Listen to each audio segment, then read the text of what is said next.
The Terminator is a storied Hollywood franchise that has featured several stars as the various cyborgs and Connor family, but even more mind-blowing are the many A-listers who almost got their Skynet on.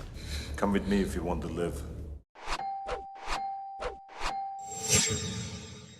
When James Cameron was developing the first Terminator in the early 80s, Orion Pictures head Mike Medavoy actually wanted Jay Sимпсон for the title character and was courting Arnold Schwarzenegger for Kyle Reese, the hero sent back in time to protect Sarah Connor from the Terminator. Cameron felt like Sимпсон, fresh from The Naked Gun, was too likable and reportedly offered the role to Mel Gibson. After he turned it down, several others were considered, including Chevy Cheiz, Tom Selleck, Kevin Kline, Michael Douglas, and Sylvester Stallone, who did sort of get to be the Terminator and Last Action Hero. He's fantastic. This is his best performance ever.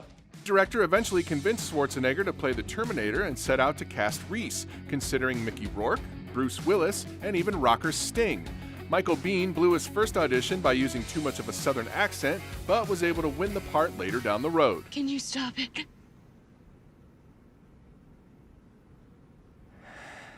I don't know. For Sarah Connor, Cameron reportedly wrote the role with Bridget Fonda in mind, but after she passed, moved on to Tatum O'Neal. Cameron then decided to make Sarah older and reportedly offered it to Deborah Winger, who also turned it down. That led to Cameron considering a long list of actresses at the time, including Glenn Close, Melanie Griffith, Jodie Foster, Kathleen Turner, Michelle Pfeiffer, Carrie Fisher, Sharon Stone, Kelly McGillis, Leah Thompson, and Gina Davis. It came down to Jennifer Jason Leigh or Linda Hamilton, so Cameron cast Hamilton as Sarah and Leigh as Ginger, although she was replaced at the last minute by Bess Mata. Why me? For 1991's Terminator 2 Judgment Day, Cameron considered bringing Biehn back to play T-1000 in what would have been a complete role reversal with Schwarzenegger, who was the hero in this movie. Instead, Cameron offered the role to rocker Billy Idol, but he had to pass after being in a motorcycle accident.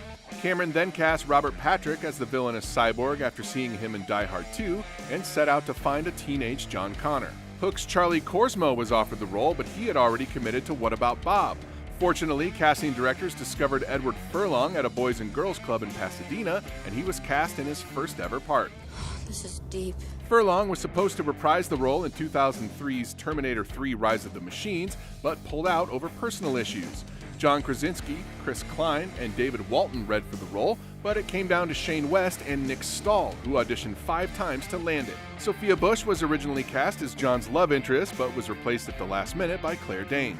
Meanwhile, men and women were being considered for TX, including Vin Diesel, Shaquille O'Neal, Gwyneth Paltrow, Famke Janssen, Carrie-Anne Moss, Jerry Ryan, and late WWE wrestler Chyna, but it was Kristanna Loken who won over new director Jonathan Mostow. I like this car. For 2009's Terminator Salvation, after Christian Bale was early to sign on as John Connor, it was Cameron who suggested director McG cast his Avatar star Sam Worthington as new character Marcus Wright, after Josh Brolin reportedly turned it down. When Danes declined to return as Kate Connor, Charlotte Gainsbourg was cast, but then pulled out due to scheduling and was replaced by Bryce Dallas Howard. Meanwhile, Tilda Swinton was replaced as Dr. Kogan shortly before filming by Helena Bonham Carter. And you executed that programming beautifully. For 2015's Terminator Genesis, Bale declined and new director Alan Taylor's next choice, Tom Hardy, was unavailable, so Jason Clarke was cast instead. For Sarah Connor, Emily Blunt was considered and Brie Larson and Margot Robbie auditioned, but Taylor chose Emilia Clarke, whom he had worked with on Game of Thrones, which, side note, also starred Lena Headey, who played the title role on the Terminator Sarah Connor Chronicles TV series. Come with me if you want to live. For the return of Kyle Reese, Taylor Kitsch, Nicholas Hoult, Garrett Hedlund, Boyd Holbrook, and Wilson Bethel auditioned or were considered, but Divergent's Jai Courtney won out. Schwarzenegger appeared as the Guardian in Genesis, but comes back as the Terminator in this fall's Terminator Dark Fate, which also marks the return of Hamilton and Furlong as Sarah and John.